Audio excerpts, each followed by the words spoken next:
Nah, saudara sekalian, mulai minggu ini dan beberapa minggu seterusnya, sampai beberapa kali saya akan menyampaikan satu bagian pengajaran secara berkaitan dan satu dengan yang lain akan saling menyusun sehingga kita belajar precept upon precept, line upon line seperti yang pernah saya sampaikan beberapa minggu yang lalu. Nah, apa yang saya membagikan buat saudara? Saudara, sejak bulan Oktober tahun yang lalu, saya mengalami Allah merubah hidup saya dalam hal konsep pengenalan akan Tuhan secara radikal dan sangat beda sekali. Bahkan ketika Tuhan mulai membukakan akan pewahyuan-pewahyuan seperti ini, Dia membawa saya dalam pengalaman-pengalaman rohani yang belum pernah saya jumpai sebelumnya, yang belum pernah saya alami sebelumnya. Beberapa hal sempat mengejutkan saya karena ini merupakan perkara baru buat kehidupan saya. Saya masih ingat ketika hari itu kami baru pulang dari Toronto dan sampai di rumah, dan Kamis itu merupakan Kamis doa malam pertama yang harus saya ikuti. Saya melihat bahwa ketika kami pulang dari Toronto, Allah melawat tempat ini dengan indah. Muncul orang-orang yang terbeban untuk berdoa, ada kegairahan yang luar biasa dalam mencari Allah. Lalu kemudian saya masih ingat hari itu Roh Kudus menggerakkan saya untuk doa puasa. Dari pagi sampai sore saya berpuasa, saya berdoa, menyiapkan diri saya untuk masuk dalam pelayanan doa malam yang ada. Nah, tanpa pernah saya duga sebelumnya, hari itu merupakan hari pertama atau yang kesekian kali dari beberapa hari sebelumnya, di mana Allah menunjukkan sesuatu yang merubah akan hidup saya luar biasa. Apa yang terjadi? Sekitar jam 5 sore, saya pernah saksikan ini tapi saya mau ulang lagi, mungkin beberapa Anda belum pernah mendengarnya. Sekitar jam 5 sore, Roh Kudus mendorong saya untuk masuk ke kamar dan berdoa sendirian.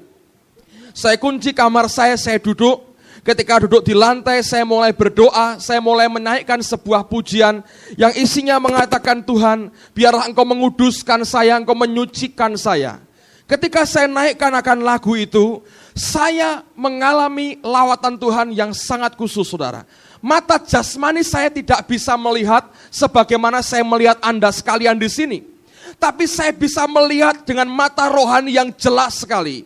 Roh Kudus datang dan berdiri di depan saya bisa lihat Dia bergerak kemana saya bisa lihat. Dan selama 1 jam hadiratnya memenuhi kamar itu, kamar saya berubah sepertinya bukan kamar saya lagi. Dan selama 1 jam hadiratnya begitu kuat melingkupi saya, dan Dia mengajar banyak prinsip yang menghancurkan akan konsep-konsep lama saya yang saya pikir tadinya itu benar, saudara. Sejak saat itulah pengalaman bersama dengan Tuhan itu membuat kita belajar, saya belajar sesuatu yang banyak orang Kristen tidak pernah mengerti sebelumnya. Saya belajar, Allah sedang mengerjakan sesuatu. Roh Kudus sedang membawa kita masuk di dalam pengalaman-pengalaman baru bersama dengan Dia. Jadi sejak peristiwa itu, pengalaman rohani bersama Tuhan itu aneh sekali. Dan seringkali saya pernah saksikan beberapa kali, pengalaman itu sangat luar biasa buat kehidupan saya. Sesekali Dia datang seperti orang yang, seperti teman datang, muka dengan muka ketemu dan Dia mengajar kepada saya. Seringkali saya berdoa dan hadiratnya begitu kuat, saya bisa merasakan dalam fisik saya sesuatu terjadi. Tadinya saya pikir ini pengalaman pribadi saya, yang tidak mungkin orang lain mungkin mengalami hal yang sama.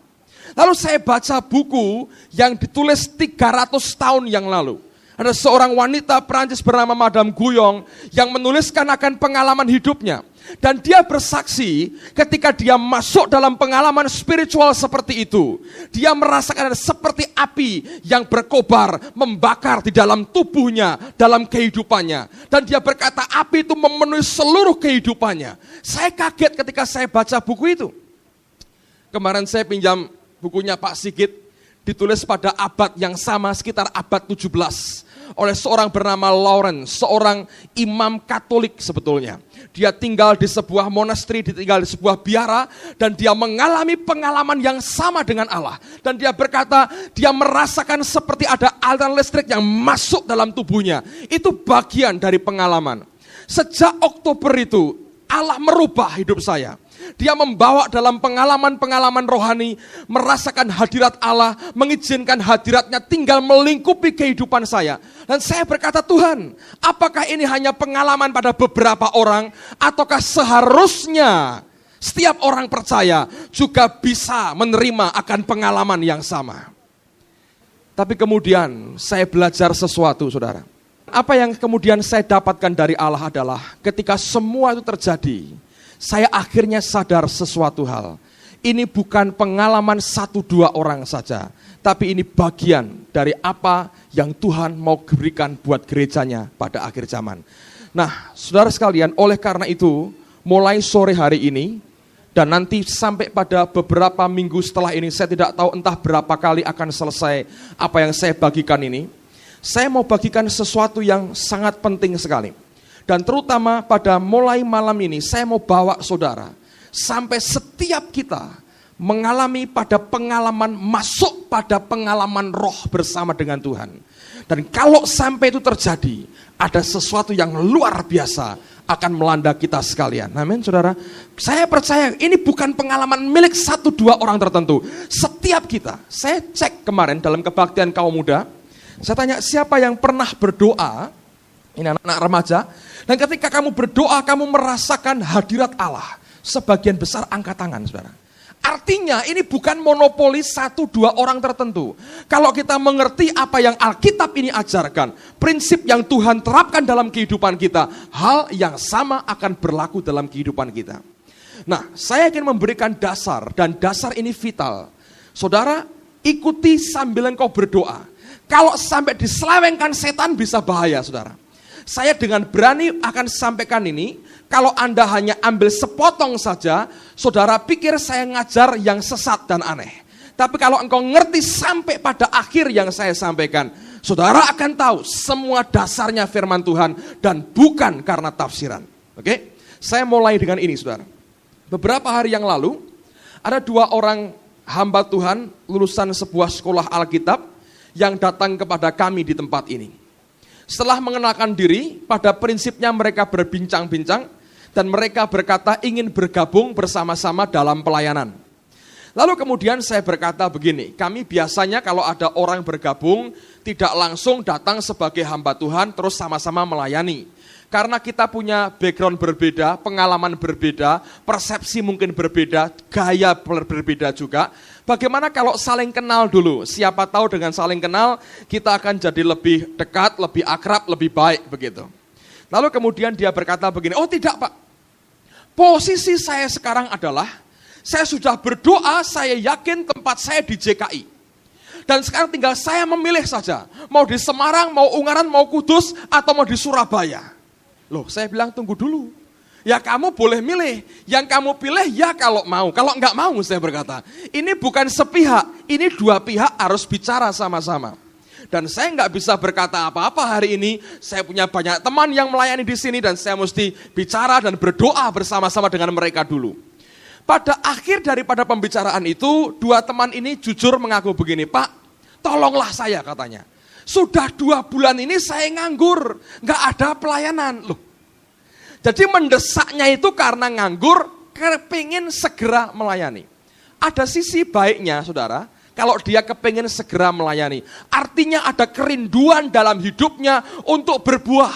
Ada kerinduan dalam hidupnya memberi sesuatu bagi Tuhannya. Nah, saya renungkan akan apa yang dia katakan. Dia berkata dia kepingin melayani.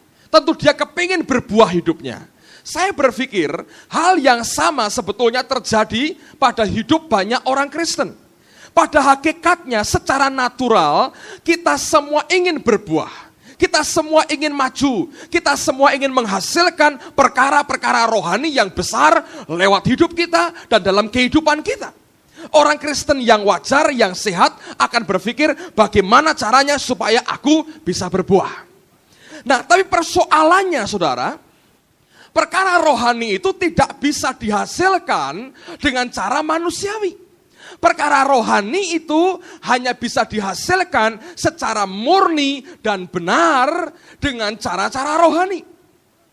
Setiap ada pertobatan, setiap ada tuaian baru jiwa-jiwa, itu ada hukum-hukum rohani yang kita mesti ikuti.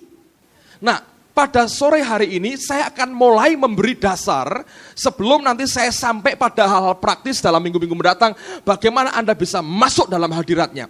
Nah, saya mau katakan bagaimana supaya ada buah rohani dalam kehidupan kita, bagaimana supaya dilahirkan perkara-perkara rohani. Lihat apa yang Alkitab katakan. Yang pertama silahkan buka Galatia pasal yang keempat. Ada istilah yang sering kali kita baca tapi kita mungkin kurang merenungkannya. Galatia 4 ayat yang ke-19. Dengar baik-baik. Hai anak-anakku. Ini Paulus menyebutnya aneh. Dia berkata hai anak-anakku. Seringkali dia berkata hai orang Galatia yang bodoh.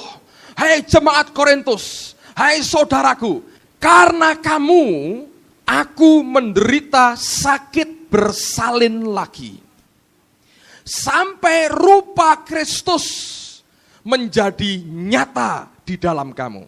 Saya mau ulang lagi, lihat pada Alkitab Anda masing-masing, ini basic yang penting sekali. Paulus berkata begini, hai anak-anakku, karena kamu, aku menderita sakit bersalin lagi, sampai rupa Kristus menjadi nyata di dalam kamu. Paulus menggunakan istilah yang aneh. Dia kan seorang laki-laki. Dia berkata, hai anak-anakku, karena kamu, aku menderita sakit bersalin lagi. Siapa di sini, bapak-bapak, yang pernah menderita sakit bersalin? Kalau ada itu aneh, saudara. Belum pernah ada seorang laki-laki melahirkan anak gitu. Siapa yang pernah melihat istrinya melahirkan? Para bapak di sini ada yang pernah lihat waktu istrinya melahirkan anak? Enggak ada. Wah, kalau begitu harus percaya pada saya. Saya satu-satunya. Kalau dokter jangan dihitung, itu kerjaannya saudara ya. Pak Budi, Pak Dokter Suwito jangan dihitung, itu karena pekerjaan. Saya menyaksikan ini Keisha sudah hampir 4 tahun. Saya lihat waktu dia lahir, saya lihat, saya pelototin begini, waktu dia lahir. Itu menarik sekali saudara. Itu karya Allah yang luar biasa. Tapi sebelum istri saya melahirkan Keisha ini, saya tunggui dia menderita sakit bersalin. Bingung, puter. Saya ikut bingung mau kemana. Perut mulesnya luar biasa saudara. Saya pikir apakah ini sakit bersalin? Bukan, stres namanya saudara. Ngelihat istrinya begitu, suami nggak bisa berbuat apa-apa, stres. Saya masih ingat ini. Zaman saya kecil, Oma Irama pernah nyanyi lagu dangdut, saudara. Lagunya, loh Anda tertawa, ingat lagu itu ya. Lagunya berkata, kalau bisa Tuhan, biar aku yang nanggung sakitnya. Wah nggak bisa, saudara. Tapi itu sudah baik, ya. Itu sudah baik. Itu Oma Irama dangdut, saudara. Jadi saya mau katakan begini, seorang laki-laki nggak mungkin menderita sakit bersalin. Tapi ini yang digambarkan dalam dirinya. Kalau saudara masuk dalam pelayanan doa syafaat, saudara akan merasakan orang yang masuk dalam ministry doa syafaat, dia akan mengerang seperti orang melahirkan. Anda lihat John Bevere waktu khotbah, apa itu? Mengerang. Dengarkan seri khotbah lain di channel YouTube, Serupa Hati Bapa. Groaning, travailing, mengerang seperti orang melahirkan. Secara rohani, Allah menggambarkan gereja ini sebagai mempelainya. Tuhan menggambarkan gereja, saudara dan saya sebagai mempelainya. Nah, perkara rohani tidak bisa dibuat. Itu hanya bisa dilahirkan. Perkara rohani tidak mungkin diciptakan, tapi harus dilahirkan dari gereja yang mengerang seperti orang yang menderita sakit bersalin. Coba buka Yesaya pasal yang ke-66. Coba Anda buka pada ayat yang ke-8 dan ayat yang ke-9. Yesaya pasal 66 ayat yang ke-8 dan ayat yang ke-9. Siapakah yang telah mendengar hal yang seperti itu? Siapakah yang telah melihat hal yang demikian? Masakan suatu negeri diperanakkan dalam satu hari? Atau suatu bangsa dilahirkan dalam satu kali?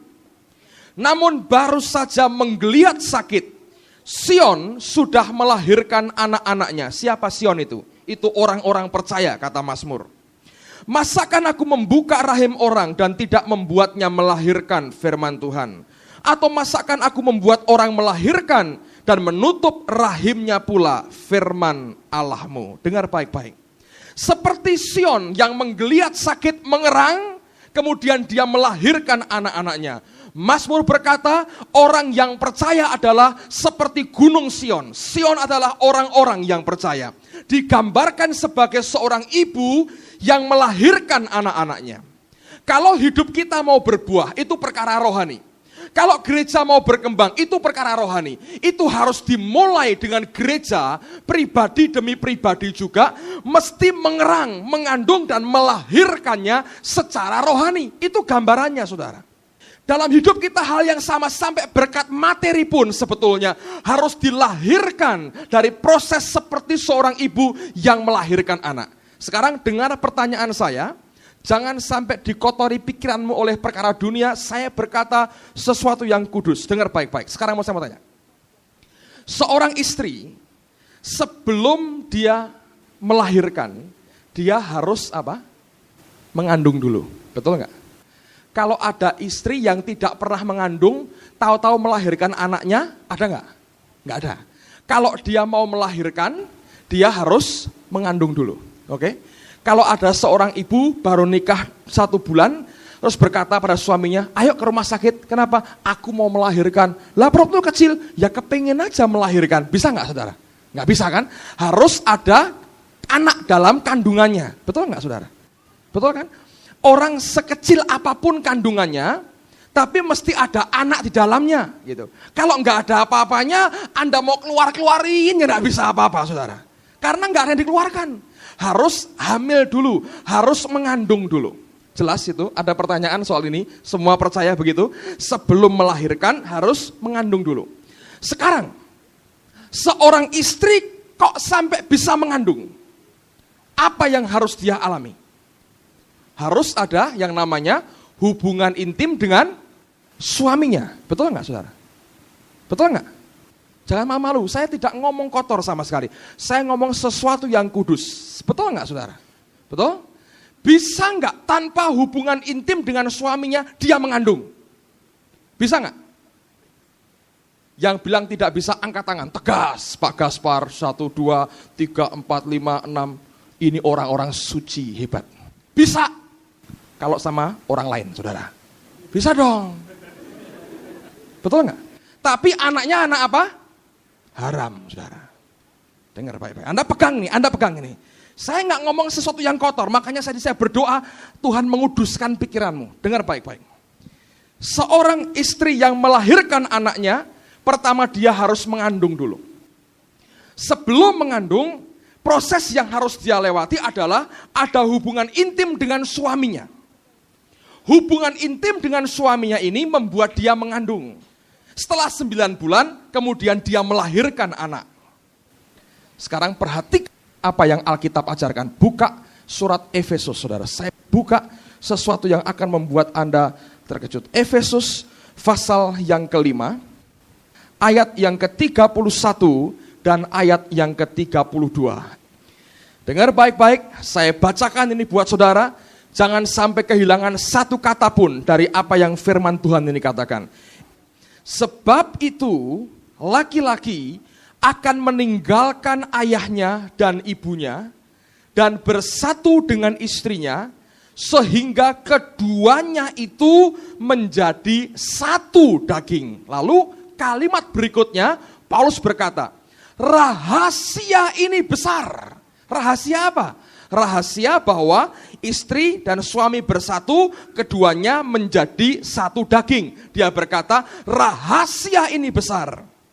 Tetapi yang aku maksudkan ialah hubungan Kristus dan jemaat, saudara. Nah, ayat yang ke-31 ini Paulus sebetulnya ngutip dari mana? Buka kitab Kejadian pasal yang kedua, ayat yang ke-24. Ketika Allah menciptakan Hawa bagi Adam, ini yang Tuhan katakan. Kejadian 2:24. Sebab itu, seorang laki-laki akan meninggalkan ayahnya dan ibunya dan bersatu dengan istrinya, sehingga keduanya menjadi satu daging. Dengar baik-baik. Alkitab menggambarkan hubungan suami istri, hubungan intim yang ada, membuat mereka menjadi satu daging. Dan Paulus berkata, rahasia ini besar. Yang kumaksudkan adalah hubungan antara Kristus dan jemaatnya. Dengar saudara. Paulus berkata, aku seperti mau sakit bersalin lagi, sampai wajah Kristus nyata di dalam kamu. Seperti orang yang menderita sakit bersalin. Sion menggeliat sakit, dia melahirkan anak-anaknya. Anak dari siapa ini saudara? Itu adalah hasil, tanda petik, hubungan intim antara gereja dengan Kristus suaminya. Sekarang Anda lihat 1 Yohanes pasal 3. Surat Yohanes. Bukan Injil tapi surat Yohanes. Ayat yang ke-9. 1 Yohanes 3 ayat yang ke-9. Setiap orang yang lahir dari Allah tidak berbuat dosa lagi. Sebab benih ilahi tetap ada di dalam dia. Dan ia tidak dapat berbuat dosa karena ia lahir dari Allah. Ada kata benih ilahi. Kata benih itu dari bahasa Yunani sperma. Ini semua rohani. Jangan digambarkan jasmani. Semua rohani. Dengan demikian sebetulnya Alkitab mau mengajarkan apa? Saudara dan saya tidak akan pernah bisa menghasilkan, melahirkan anak-anak rohani. Yaitu jiwa-jiwa yang bertobat. Engkau tidak mungkin mendapat perkara-perkara besar yang rohani dari Allah. Sebelum dalam hidupmu itu ada intimacy with God. Ada hubungan intim secara rohani dengan Tuhanmu. Kemarin malam saudara Hengki memberikan satu ayat. Saya pernah baca tapi saya lupa ayat ini. Dan dia ingatkan lagi. Coba Anda buka 1 Korintus pasal yang ke-6. Ayat yang ke-16 dan ayat yang ke-17. Dengar baik-baik, saya bacakan ini menegaskan hal yang sama buat kita. Atau tidak tahukah kamu bahwa siapa yang mengikatkan dirinya pada perempuan cabul menjadi satu tubuh dengan dia. Sebab demikianlah kata nas, keduanya akan menjadi satu daging. Tetapi, nah kata tetapi itu berarti ada kaitan dengan ayat sebelumnya, yaitu barang siapa mengikatkan diri dengan perempuan cabul, dia jadi satu daging dengan perempuan itu. Perhatikan, tetapi siapa yang mengikatkan dirinya pada Tuhan menjadi satu roh dengan dia. Ngerti gak gambarannya?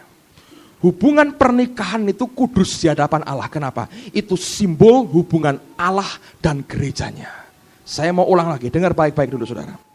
Paulus berkata, seperti seorang wanita yang melahirkan bagi anak-anaknya. Seperti seorang perempuan yang melahirkan. Sion menggeliat sakit, dia melahirkan anak-anaknya. Sebelum dia bisa menggeliat sakit, ada sesuatu yang harus dikandung secara rohani. Dan itu hanya bisa didapat. Seperti yang Paulus katakan, ini rahasia besar. Hubungan antara Kristus dan jemaatnya. Yaitu apa? Sebagaimana suami istri satu daging. Diminta oleh Tuhan untuk gerejanya punya keintiman dengan Tuhan. Ada orang bertanya, Pak, apakah tidak semua sebetulnya sudah intim dengan Tuhan? Tidak, saudara. Belum, hampir semua orang Kristen sebetulnya tidak tahu perkara ini. Mereka belum sampai kepada tingkat yang Tuhan mau. Kenapa? Coba saya buktikan dengan firman Tuhan. Anda buka 2 Korintus pasal yang ke-11 sekarang. 2 Korintus pasal 11 ayat yang kedua. 2 Korintus pasal yang ke-11 ayat yang kedua. 2 Korintus 11 ayat yang kedua. 2 Korintus 11 ayat kedua. Sebab aku cemburu kepada kamu dengan cemburu ilahi. Karena aku telah mempertunangkan kamu kepada satu laki-laki untuk membawa kamu sebagai perawan suci kepada Kristus. Orang yang baru bertobat terima Yesus lahir baru, gambarannya seperti seorang perempuan, seorang gadis yang dipertunangkan kepada Kristus. Kata tunangan dipakai untuk kata yang sama, menyebutkan Maria bertunangan dengan Yusuf. Itu ketika itu Maria masih perawan, belum bersetubuh dengan suaminya. Ketika hamil, akhirnya kita berkata itu adalah dari Roh Kudus, bukan dari Yusuf. Nah, kata tunangan yang sama dipakai Paulus di sini untuk menyebutkan kita ditunangkan dengan Kristus. Anda bisa mengerti itu? Artinya, tidak semua orang yang lahir baru, tidak semua orang yang kenal Yesus, tidak semua orang yang kenal dia ketika engkau terima dia, langsung punya hubungan intim dengan Tuhannya. Tidak, saudara. Biasanya ada masa tunangan. Pada masa tunangan itulah ada jarak. Kalau orang tunangan diberi berkat enggak? Diberi hadiah enggak? Diberi, saudara. Coba Anda perhatikan. Laki-laki yang sudah mulai dapat pacar itu royal, murah hati gitu. Hari ini kasih cincin berlian gitu. Oh, ini untuk apa? Ini untuk ulang tahunmu. Ulang tahun saya sudah lewat. Ya enggak apa-apa. Better late than never katanya, kasih saudara. Untuk ngikat hati si istri, betul enggak? Anda bertobat terima Tuhan diberkati enggak? Oh, diberkati. Gitu. Bulan depan dapat hadiah lagi. Kali ini dapat apa itu? Kalung berlian. Cincin berlian dapat kalung berlian. Dapat kalung berlian, loh kok ini ada lagi? Ya ini untuk memperingati tanggal ulang tahunmu saja. Loh tapi kan sudah lewat, ya kan bulannya, tanggalnya kan tiap tahun, tiap bulan terjadi. Ini tanggal sakral buat saya, kasih. Nah yang perempuan, kasih, mau saudaraku ya. Siapa tahu bisa dijual untuk beli bakso atau apa, terima saudara. Nah mertuanya, kalau mertua yang agak enggak tahu diri saudara, lihat calon menantunya kaya, wah biasanya sambutannya luar biasa. Yang dandan itu malah calon mertuanya itu kalau ini calon menantu mau datang. Kenapa? Senyumnya ramah sekali, nggak pernah fales, masaknya enak. Lama-lama ketika kenal, sudah mulai kenal, di depan menantunya, calon menantu, aduh, tante kok agak pusing-pusing katanya gitu. Nah tante perlu check up, iya perlu. Tapi dokter sini nggak bagus. Yang bagus mana? Amerika. Loh, pusing check up di Amerika, saudaraku. Ada yang begitu, di sini nggak ada, saudaraku. Ini contoh saja. Tapi itu masa pertunangan. Ada blessingnya nggak, berkatnya? Ada. Tapi apakah seluruh kekayaan laki-laki ini milik istrinya? Belum, saudara. Masih tunangan. Tapi dekat, dekat. Naik sepeda berdua gitu, naik kuda berdua gitu, dekat sekali. Tapi ada jaraknya, ngerti? Ada jaraknya. Tapi suaminya ini, laki-lakinya ini kepingin satu kali diikat dalam satu ikatan pernikahan. Dan dengan pernikahan itu baru diizinkan terjadi hubungan intim. Di tempat kita ada orang mau kawin, saya tanya, sudah ngelanggar firman belum? Ngelanggar ada peluitnya, penalti saudaraku. Apa itu ya nanti yang bersangkutan tahu. Nipu, tanggung jawab sendiri dengan Tuhan. Berkat jadi kutuk. Gitu aja gampangan saudara. Jadi nggak nipu mesti bertobat. Itu ada batasannya, ngerti ada batasannya. Nggak bisa seenaknya dilanggar. Orang sedang tunangan itu ada batasannya. Kekayaan hak suaminya laki-laki ini tidak seluruhnya menjadi milik istrinya. Nah kalau tunangan terus, artinya hubungan cuma pandeng-pandengan, kedip-kedipan gitu, sampai tua ya kedip-kedipan, pandeng-pandengan. Itu bukan itu yang dimauin saudara. Lama-lama kan lakinya mikir ini sehat tidak ini kira-kira ini. Jasmaninya sehat, jiwaninya mungkin kurang sehat itu. Diajak nikah enggak mau. Ya nunggu, kenapa? Ya nunggu pokoknya, nunggu siapa? Tetangga belum pada kawin loh, urusan tetangga belum pada kawin. Macam-macam alasannya saudara. Gereja kebanyakan begitu. Dengan Tuhan, oh haleluya. Hubungan intim, wah belum. Hubungannya hubungan rame-rame saudara. Kenapa? Dengar baik-baik saudara. Saya tidak ngomong kok jorok. Saya ngomong sesuatu yang sakral tentang Kristus dan jemaatnya. Hubungan intim itu mengandung satu unsur yang tidak pernah bisa dilepas. Apa itu? Privacy, pribadi. Orang tunangan kalau sampai pribadi, saudara, perlu ditutup kepalanya, ngerti saudara? Belum boleh. Tapi suami istri perlu privacy, pribadi. Hubungan intim yang terjadi antara suami istri itu di tempat yang private, yang sendiri. Tidak ada di tempat yang orang lain lewat semua, itu tidak ada, saudaraku. Ngerti? Betul nggak? Privacy. Hubungan intim dengan Tuhan dimulai dengan apa? Engkau punya hubungan pribadi, sendiri, berdua saja dengan Tuhan. Ketemu dengan Allahmu. Nikmati hadiratnya. Terima pengajarannya. Suami istri harus doa sama-sama. Tapi itu tidak pernah bisa menggantikan hubungan pribadi demi pribadi dengan Tuhan. Gereja ini punya value yang berharga. Kita punya nilai yang sangat berharga. Kebaktian seperti ini tidak mungkin digantikan dengan yang lain. Tapi hubungan pribadimu dengan Tuhan, privacy kita dengan Allah pribadi tidak pernah bisa digantikan dengan yang lain.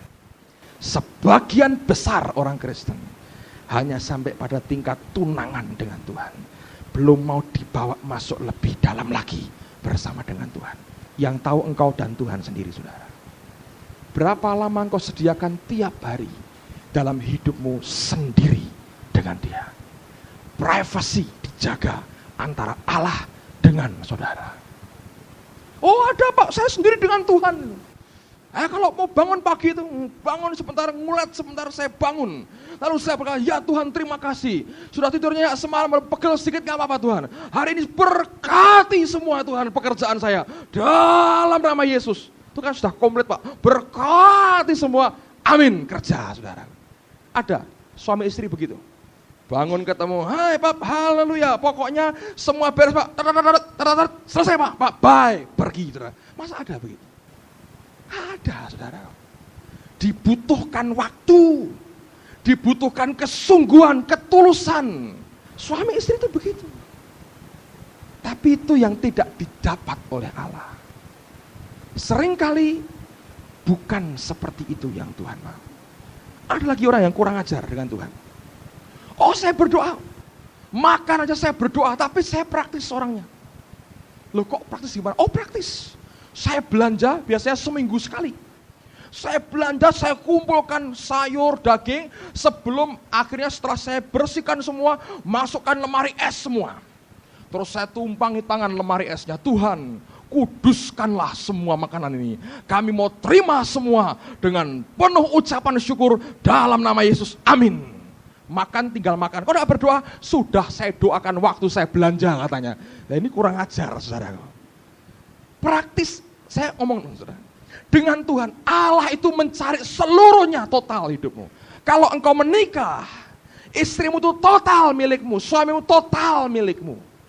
Bukan praktis-praktisan seperti itu.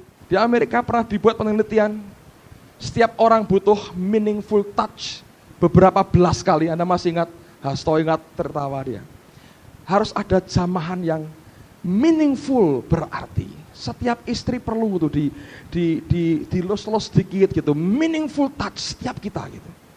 Kalau bukan dikeplai namanya kalau begitu, saudara. Tapi meaningful touch diteliti itu untuk membuat jiwamu sehat. Bisa nggak meaningful touch diborong? Istriku, hari ini aku banyak waktu. Aku beri engkau meaningful touch untuk 30 hari.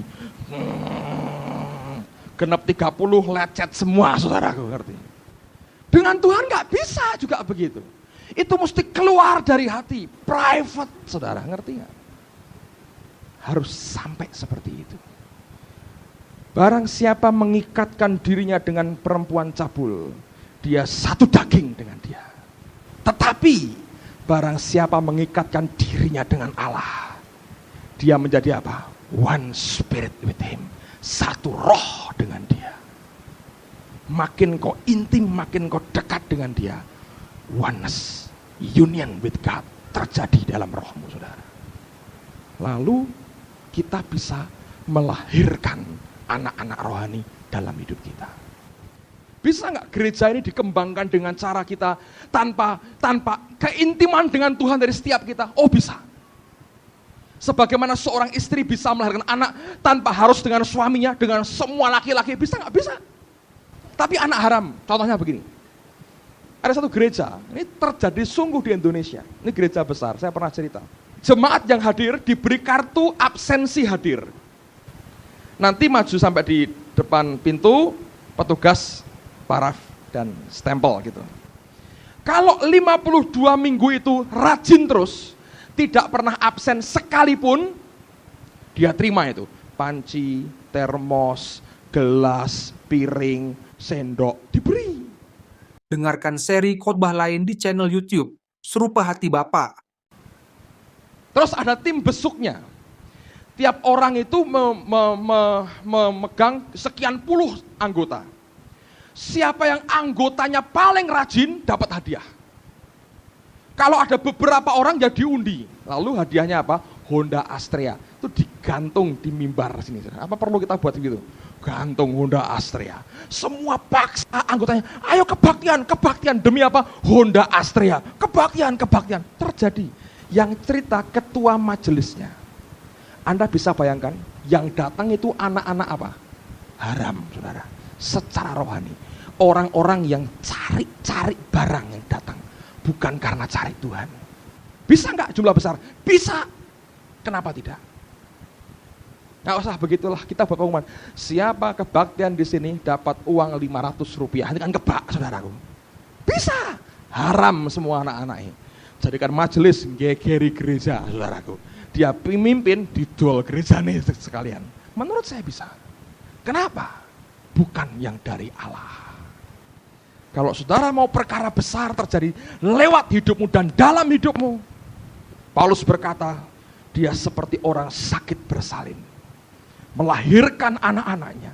Sion menggeliat sakit, dia melahirkan anak-anaknya. Sebelum itu dia berkata, sebagaimana suami bersatu dengan istrinya jadi satu daging. Dia berkata, demikian hubungan Kristus dan jemaatnya dengan Tuhannya. Itu yang Tuhan cari, saudara. Itu yang Tuhan rindukan dalam kehidupan kita. Begitu toh ngerti seperti itu, mestinya mulai sekarang periksa diri. Apakah saudara punya waktu private sendiri dengan Tuhan? Cukup tidak? Atau hanya seperlunya? Atau diborong tadi? Mingguan dan bulanan, saudara. Tidak pernah bisa digantikan oleh apapun. Ada orang-orang yang keadaan rumah tangganya tidak memungkinkan untuk kita bisa berdoa sendiri dengan bebas. Saya contohnya, saya punya kamar sendiri, saya bisa berdoa, tapi anak-anak saya dua-dua itu hebat-hebat, saudara. Kalau ngerti papahnya berdoa, ini Kesya ikut masuk. Dia pukul pintu, pung, papa, bukain pintu, aku mau berdoa, katanya. Satu kali saya buka, dia masuk ke kamar dengan adiknya, terus ikut sembahyang. Sia mama, gitu. Setelah itu, dia mulai dengan adiknya, ayo Sam, main jatuh-jatuhan, katanya. Dijatuh-jatuhin, tumpang tangan adiknya, jatuh. Bluk, begitu saudara. Gantian, Cici Kesya, tumpang tangan. Bluk, jatuh sendirian. Lama-lama sendiri tumpang tangan. Bluk, jatuh. Sia mama. Saya mana bisa berdoa lihat sia mama. Bluk, saudaraku. Tapi itu baik buat dia. Masuk di rohnya Allah, kerja dahsyat dari yang masih kecil. Amin, saudara. Saya ngalami kesulitan buat saya. Saudara juga mungkin kesulitan di rumah. Ketika engkau mulai berdoa, mulai apa, sulit sekali. Keadaan tidak memungkinkan. Kita bersyukur di tempat ini dibangun 3, 1, 2, 3. Ruang doa, saudara. Pakai 24 jam tiap hari terbuka buat saudara. Kenapa tidak? Sendiri dengan Allah. Atau kalau kau berkata, Pak, berat jauh dari rumah saya. Oke. Anak-anak saya ribut, bangun jam berapa anakmu? 5:30, Anda bangun jam 4. Ya malam, tidurnya malam. Nggak usah nonton akhir pekan.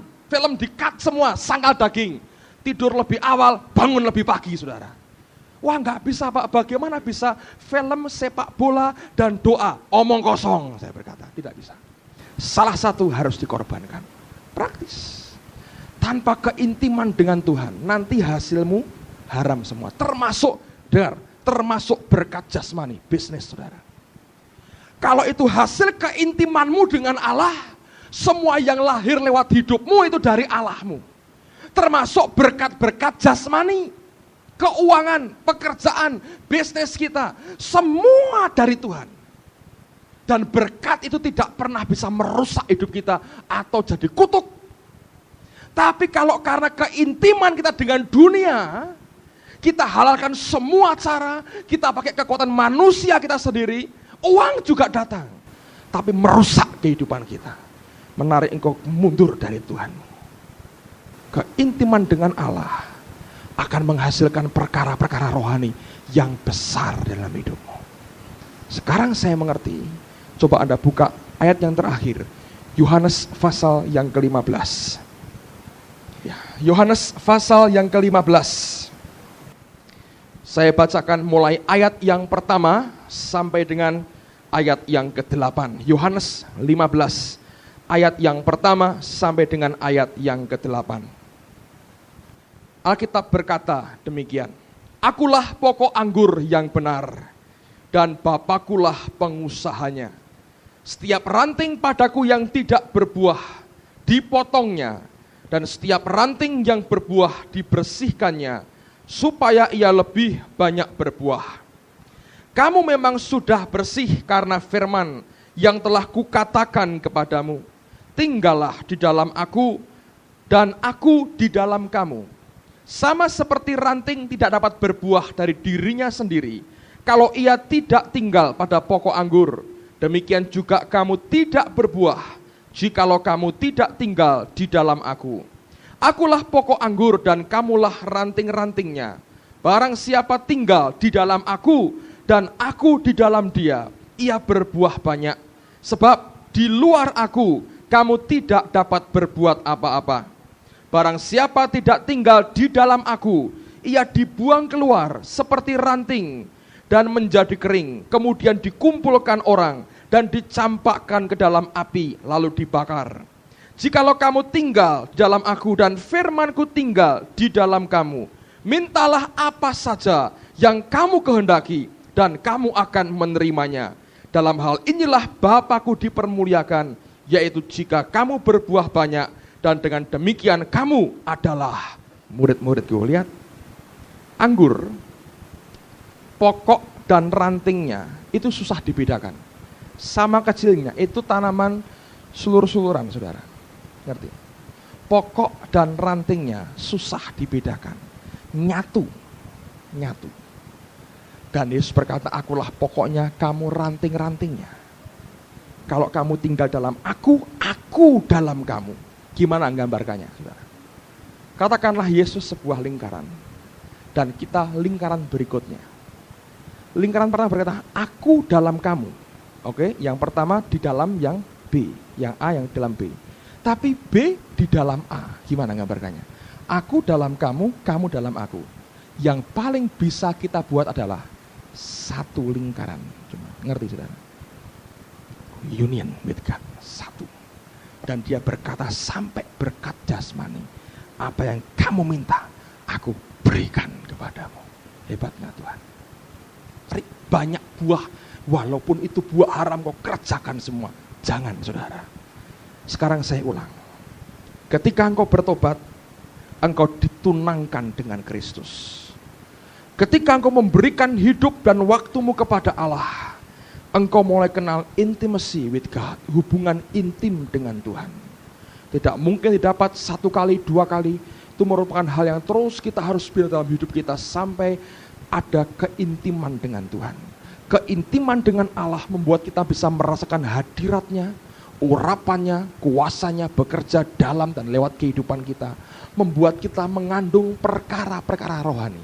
Lalu pada waktunya kita melahirkan perkara-perkara rohani. Seperti orang yang sakit bersalin. Sion menggeliat sakit, dia mengerang, melahirkan anak-anaknya. Dan itu harus dimulai dengan privacy, dengan Allah kita. Harus ada hubungan yang private, yang pribadi antara kita dengan Tuhan.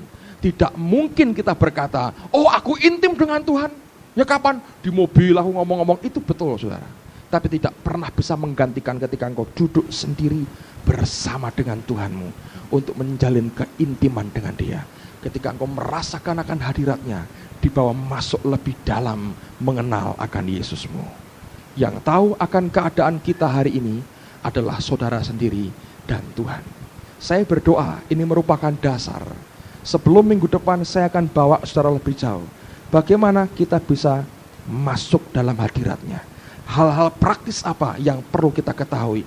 Bagaimana kalau satu kali Anda berdoa dan tiba-tiba Roh Kudus sepertinya menjauh. Apa yang segera Anda harus kerjakan. Itu merupakan hal yang vital buat hidup kita. Untuk membawa kita sampai dalam hadiratnya. Kalau Anda bisa temukan apa yang saya sampaikan ini. Satu kali akan terjadi dan tidak akan lama saudara. Ketika tiba-tiba tanpa terasa 2 jam 3 jam kau di kamar sendiri dengan Tuhan. Dan tidak terasa 2-3 jam lewat dalam hidupmu. Orang berkata kenapa bisa berjam-jam. Intimacy with God. Keintiman dengan Tuhan itu membuat kita lupa segala-galanya. Tapi tidak pernah Dia abaikan hidup kita. Amin saudara. Mari kita berdiri bersama-sama. Haleluya. Hamba berdoa malam hari ini. Bangkitkan kerinduan itu kuat dalam hati kami. Bangkitkan rasa lapar dan haus akan Tuhan ini. Sadar apa yang kami nikmati hari-hari ini belum sebanding dengan apa yang Tuhan maksud dan rencanakan. Tuhan, ini doa hamba.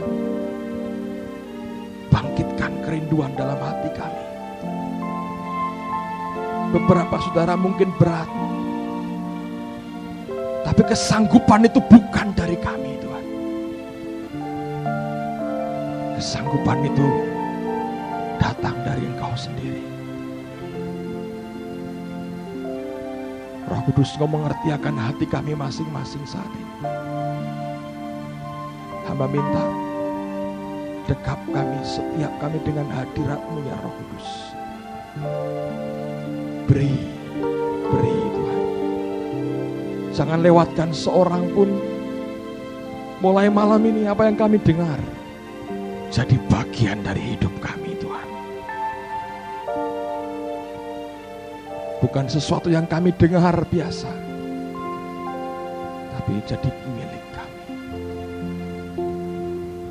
Terus Engkau buka akan hati kami Tuhan. Sampai Roh-Mu yang terus mengajar, berbicara dalam hati kami. Engkau guru besar kami Roh Kudus. Yang terus mampu berkata-kata dalam hati kami. Sampai maksud-Mu tercapai dalam hidup kami. Malam ini curahkan roh doa-Mu di tengah-tengah kami. Haleluya. Sikiarana rama shandori ala rama shandori. Kiri ala rama shandori ala rama syakuri ala rama. Dengarkan seri khotbah lain di channel YouTube Serupa Hati Bapa